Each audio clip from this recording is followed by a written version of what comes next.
programa La Sufragista para el canal 25 Chicago y me encuentro en una emisión especial desde la Casa de la Cultura de la calle 18 aquí en Pilsen. Y bueno, me encuentro con dos grandes personalidades de México, dos grandes comunicadores, y me refiero a Rafael Barajas Durán, el Fisgón, caricaturista y activista político de la izquierda. Y por otro lado me encuentro con Alina Duarte, periodista, y bueno, estoy entre dos grandes, ¿verdad? Y recientemente pasó el debate presidencial. Y bueno, pues ustedes como comunicadores, me gustaría, ¿cuál es su opinión acerca de este debate que ha ocasionado bastante controversia?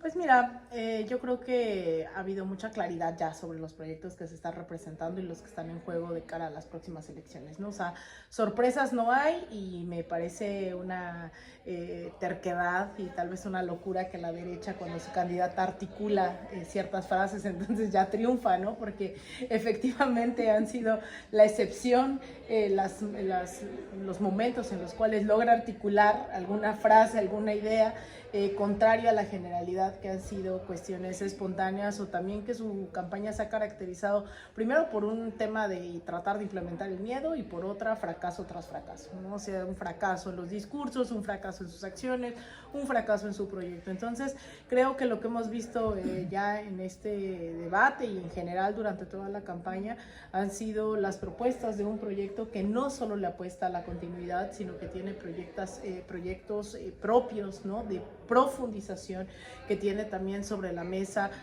pues propuestas muy específicas, contraria a una Xochitl Gálvez que pues lo que prácticamente en resumen nos plantea es regresar en el tiempo a esa década, en los 80s, 90s, donde el Estado solo se dedicaba a firmar los cheques de unos cuantos. Entonces, pues más bien eso es lo que quieren hacernos creer, porque en realidad las encuestas serias, salvo Massive Caller, que es el propio dueño de la encuestadora, ha asegurado tener su corazón azul, y en la elección del 2018 ponía a Ricardo Anaya por encima de Andrés Manuel López Obrador.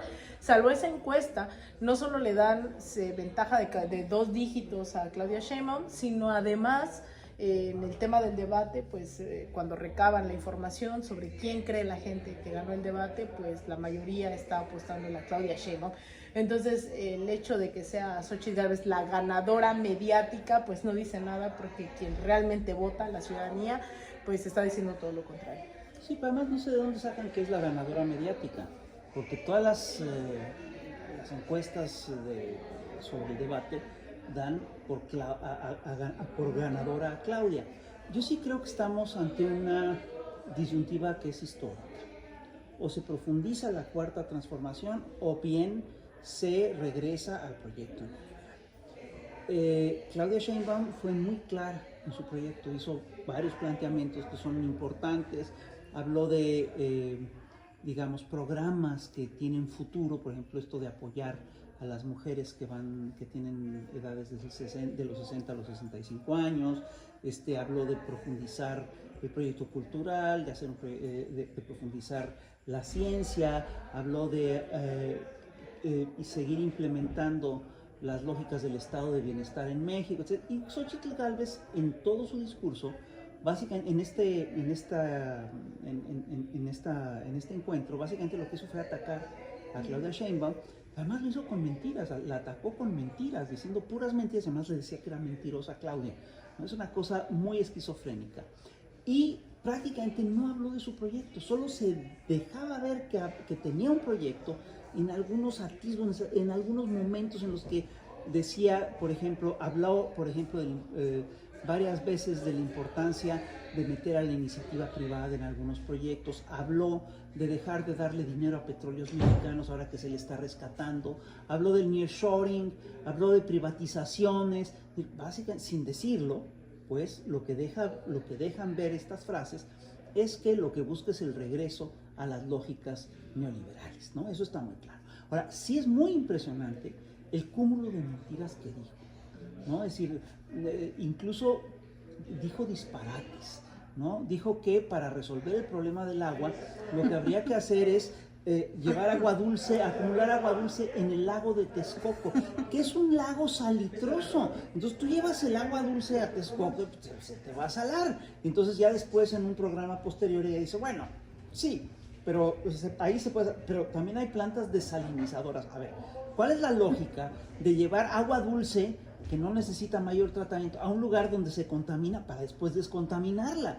Digo, eso básicamente te habla de un desorden en el proyecto de país, de un desorden en lo que quieres hacer dentro del gobierno y llama poderosamente la atención que de veras el grueso de las acusaciones que hace no tienen absolutamente ningún sustento.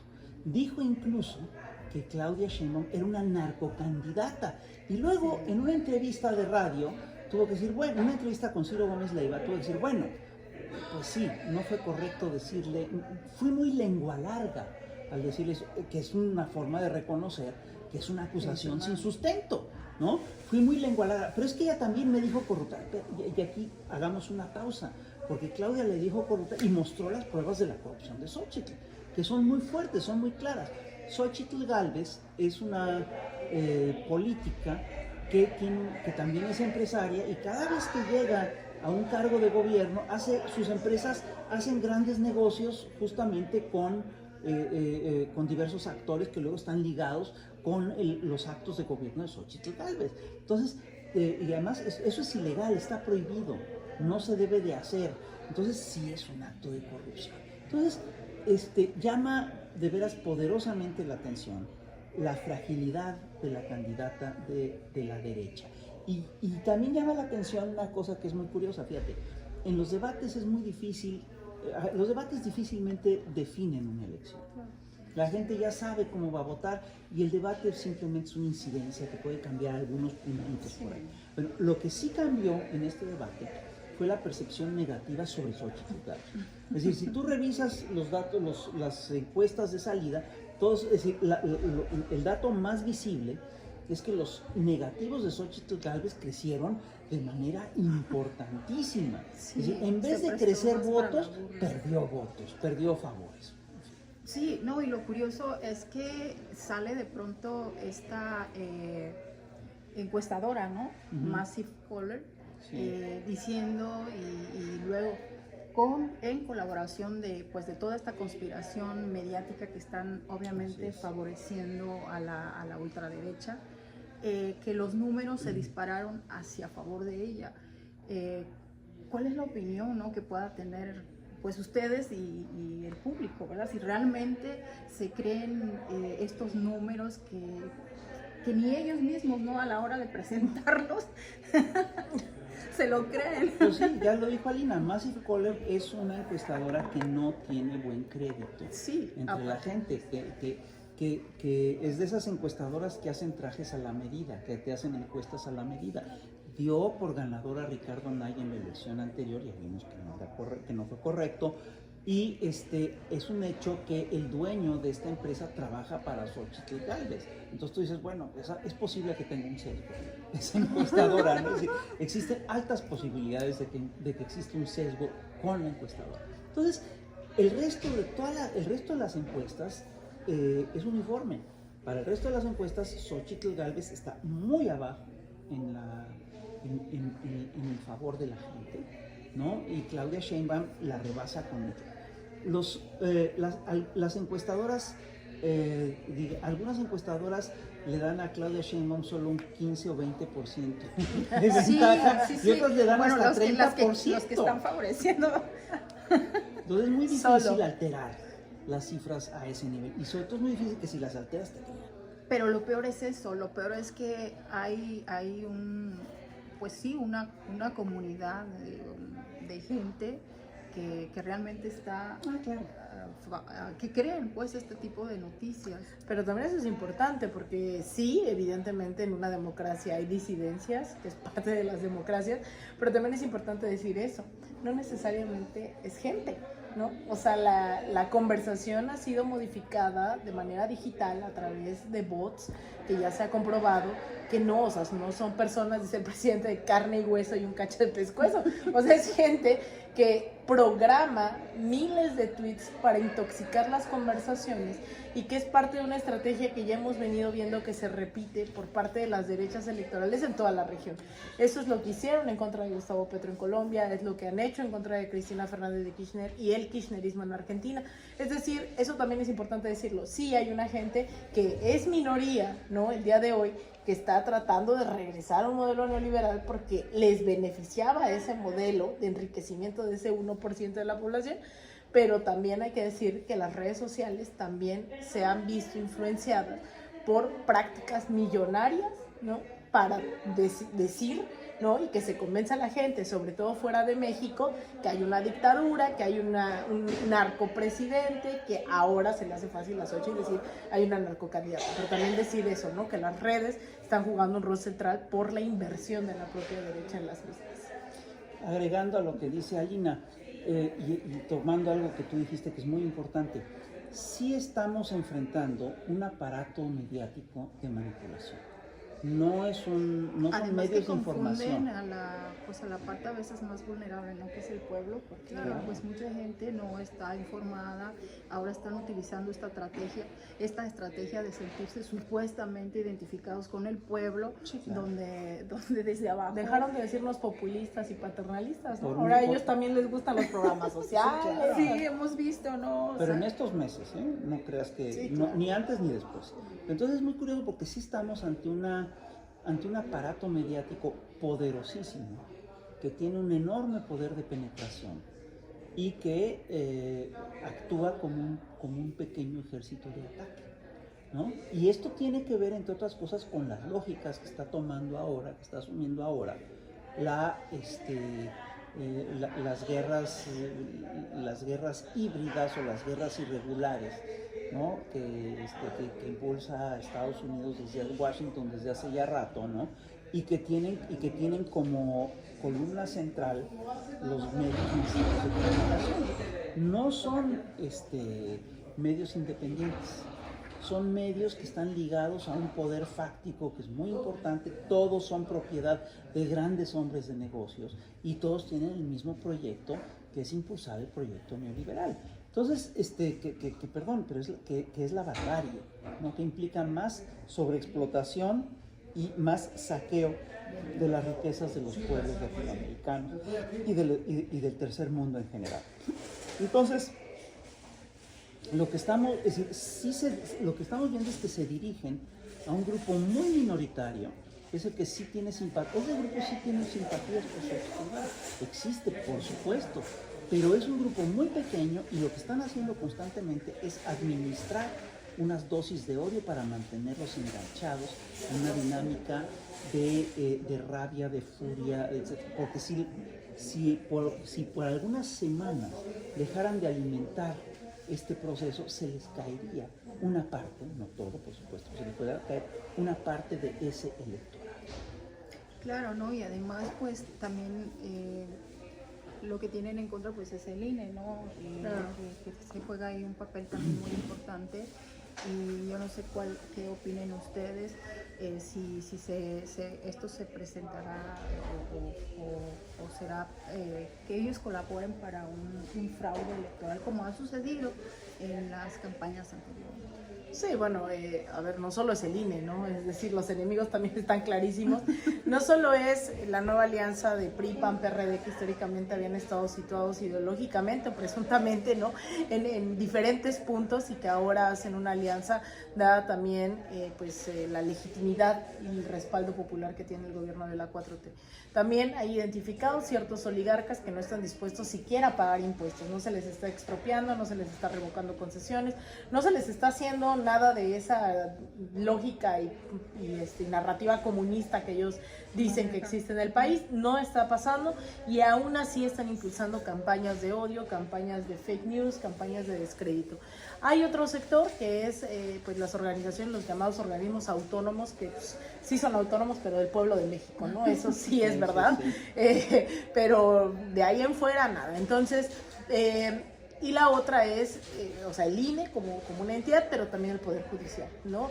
Y es por eso que justamente también están cada vez más envalentonados, porque parte del proyecto no es ganar por ganar, ¿no? O sea, lo que está proponiendo la 4T no es ganar solamente todo porque hay una ambición ahí de tener el poder, ¿no? Es un tema de tener el poder, tener los curules para transformar.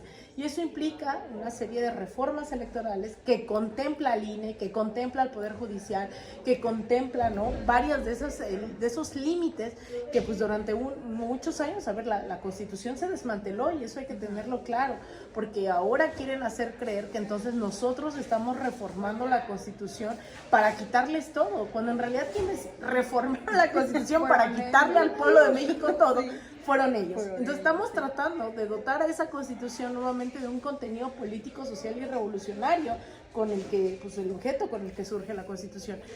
Y obviamente ahí está metido el INE, está el Poder Judicial ampliando la campaña por medio de estos medios de comunicación. Entonces, pues son parte de ese mismo problema y también son medio mensos, ¿no? Porque pues, lo han anunciado a los cuatro vientos. No es que tengamos una bola de cristal, es que ellos ya dijeron que van a intentar anular las elecciones, lo han estado intentando por la presunta intervención del presidente, ¿no?, en la vía pública y demás. Creemos abiertamente que pues van a emprender una campaña, porque no creemos, no es un acto de fe, es que lo están haciendo todas las derechas regionales, impugnar las elecciones para impedir que se tome posesión. Lo hicieron en Guatemala con Bernardo Arévalo, lo hicieron en Perú con Pedro Castillo, es una de las últimas tácticas, entonces también tenemos que estar preparados para dar esa batalla política. No, y además con el tema que ustedes mencionaron hace rato, ¿no?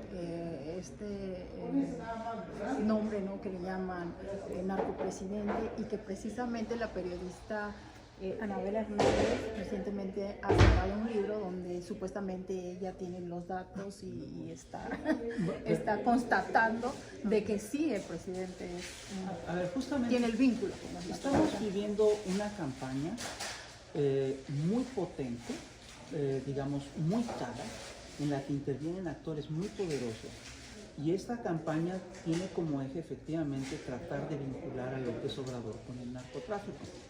Y es una campaña muy chistosa porque han intervenido la Deutsche Welle, Inside Reporter, ProPublica, periodistas como Tim Golding, actores como actores dentro de la DEA, actores dentro del Departamento de Estado, grupos de interés económico importante en México que patrocinan bots, campañas de bots, la ultraderecha mexicana e internacional ligada en el grupo de Atlas Networks, también actores oligárquicos importantes, gente como Ricardo Salinas Pliego, dueño de TV Azteca, etcétera. Y la finalidad de esta campaña es acusar a López Obrador de ser un narcopresidente, y la finalidad última es meterlo a la cárcel.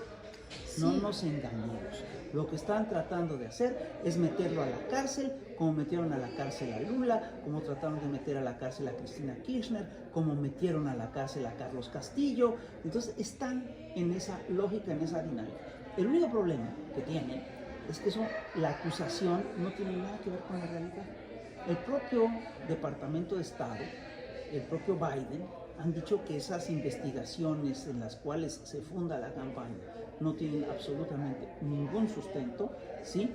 Y lo único que les permite mantener la campaña es la idea de, y bueno, ahorita dicen que no, pero qué tal que al rato sí sale que es responsable. Es una cosa muy loca, es una cosa verdaderamente muy desquiciada que nada tiene que ver con la realidad y que sí tiene que ver con una intención política muy clara.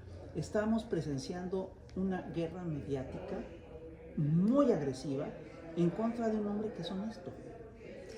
Y también otra de las cosas que mencionaste que es muy importante, ¿no?, donde juega un papel muy importante pues el Poder Judicial, que son los que se encargan precisamente pues de pasar las leyes y desafortunadamente pues están en contra de este gobierno y de este futuro gobierno que se presenta pues como ganador prácticamente por todas las encuestas, por la gente misma de a pie, que en su mayoría es un gran porcentaje que está con la Andrés tiene una aprobación entre el 70 y 80%. Claudia Sheinbaum tiene una intención de voto que oscila entre el 55 y el 65%. Entonces, perdón, está muy claro lo que va a pasar. Entonces, sí buscan mantener la percepción de que la elección está en vilo, de que las cosas no son como dice la mayoría de la gente. Y también están haciendo una cosa que es muy delicada, que es que van a centrar sus recursos en la elección de la Ciudad de México, para apoyar a Santiago Taboada, que es un personaje que además está ligado al crimen organizado. Ese sí, muy documentado, está ligado a una cosa que se llama el cártel inmobiliario. Entonces, bueno, estamos viviendo de veras una cosa muy esquizofrénica.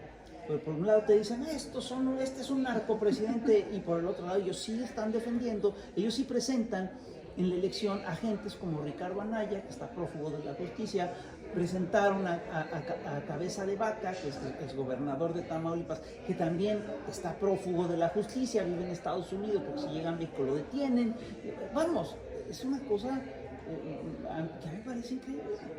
No, y además el cinismo, ¿no?, que tienen, o la desfachatez todavía de quererlo postular para un cargo político con todo esta trayectoria negativa que tiene en su contra. No sé México cómo se dirige y también cómo se permite, ¿no?, este tipo de atrocidades. No es México, es el aparato judicial, tanto electoral como el aparato judicial general, que está aliado a estos actores. Ese es el problema. El grueso de la población rechaza a esta gente. Yo no creo que la gente de Tamaulipas vote por Cabeza de Vaca. Yo no creo que mucha gente vote por Ricardo Anaya. Y yo creo que si hay votos por Taboada va a ser porque van a gastar mucho dinero y porque van a comprar votos. Sí. ¿Qué se podrá hacer entonces? Un montón de cosas. Justo, o sea, creo que estamos hablando de qué está intentando hacer la derecha, porque ya no gozan, ya no es un modelo saludable el neoliberalismo para ellos, ¿no? O sea, ya notaron que la gente ha tomado conciencia, la están pasando muy mal, ¿no? La están pasando muy mal porque ya no es tan fácil ver que en la impunidad coloquen a diputados, a senadores, a gobernadores. Hoy la politización del pueblo de México, dentro y fuera de México, pues justamente está presionando para ese cambio de modelo, y ese es el reto de la Cuarta Transformación. Cuando se pregunta qué hacer, yo lo resumo mucho en seguir consumiendo pues este tipo de información a través de espacios, ¿no?, que todos los días estamos, ¿no?, como periodista, pues yo sé lo pesado que es estar tratando de encontrar la forma en comunicar, la forma en interpelar, por favor envíenos información, porque a veces ya tenemos plataformas, pero todavía la gente se mantiene ausente, dada esta política tradicional de medios que solo te decían cómo pensar, qué hacer, cómo actuar, por quién votar, ¿no? O sea, como que todavía hay cierta pasividad en un sector de la población, no es mayoría.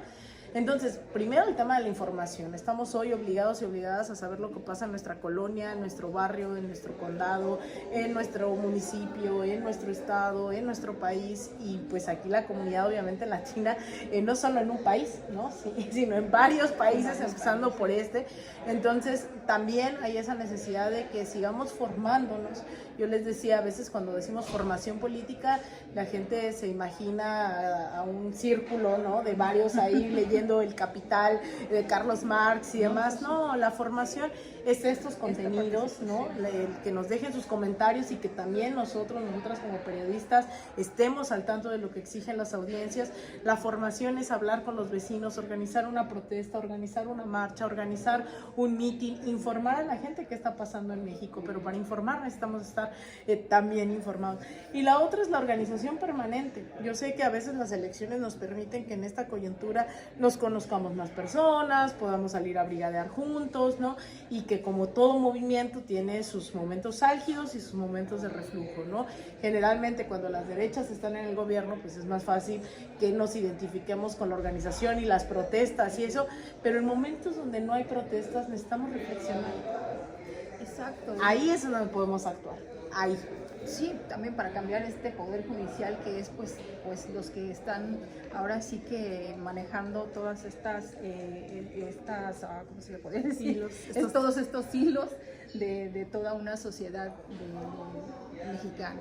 Y bueno, por último, porque sé que tienen una presentación, ¿creen que en algún momento el neoliberalismo pasará a la historia? ¿Ya está pasando? Yo creo que está pasando a la historia. Precisamente toda la oleada de gobiernos progresistas de América Latina son la punta de lanza de un gran movimiento mundial que está ya enterrando el neoliberalismo. Es una cosa muy específica. Es básicamente un proyecto del capital financiero, ¿sí? Y que busca efectivamente acabar con los estados nacionales para favorecer los intereses de las multinacionales. Pues otras cosas también, ¿no? Pero a grandes rasgos es eso. Y lo que está ocurriendo es que lo que está ocurriendo en América Latina es que los pueblos están peleando por su supervivencia, están peleando por su derecho a que no los sobreexploten, por su derecho a vivir bien, por su derecho a gozar de sus riquezas nacionales. Se está regresando un poquito a la lógica de lo que planteaba la Revolución Mexicana, que es primero hacer un México para los mexicanos, que México les sirva, que las riquezas del país les sirvan a los mexicanos, no a los extranjeros. Sí, porque todavía a estas alturas, a pesar de que el presidente López Obrador pues ha intentado hacer reformas a favor de la nación, pues desafortunadamente no puede también con esta invasión extranjera. Estamos hablando de los Estados Unidos, ¿no? que tienen empresas muy importantes que también manejan la economía del país. Y aunque López Obrador, sí, ¿verdad? Mucho dice que hay que respetar la soberanía, es muy difícil retractar lo que los gobiernos anteriores hicieron, ¿no? Avanzaron muchísimo y despojaron al país de muchos bienes, a los trabajos de muchos derechos. Entonces, recuperar eso es siempre complicado. Pero yo sí creo que es un proceso que se está dando. Y se está dando además en toda América Latina. Y por supuesto, a ver, todos los procesos de transformación tienen, como bien dijo Alina, tienen avances, tienen retrocesos, tienen altas, tienen bajas. Pero al final de cuentas, la tendencia general es a que el modelo ya no regrese. Es un modelo que está en crisis terminal, el modelo en sí. Y ojo, esto implica también que el propio, que la propia hegemonía de Estados Unidos, que fue incuestionable durante décadas, ya empieza a declinar. Y empieza a declinar de manera muy importante.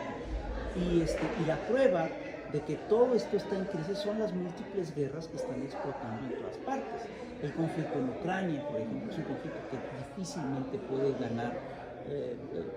ganar el gobierno de Zelensky, ¿no? Por ejemplo, el genocidio que se está llevando a cabo en Gaza por parte del Estado sionista, ¿no? Que es verdaderamente brutal y verdaderamente inaceptable, que todos lo tendremos que estar condenando, todos lo tenemos que estar condenando, y otros conflictos en África, en América Latina, etc. Sí, bueno, ya se nos acabó el tiempo. Muchísimas gracias por compartir esta importante opinión para nuestra comunidad que nos encontramos acá en el extranjero. Gracias a Rafael Baraja, gracias a Alina Duarte, la verdad, grandes comunicadores de México. Un placer. Gracias. Saludar hasta luego.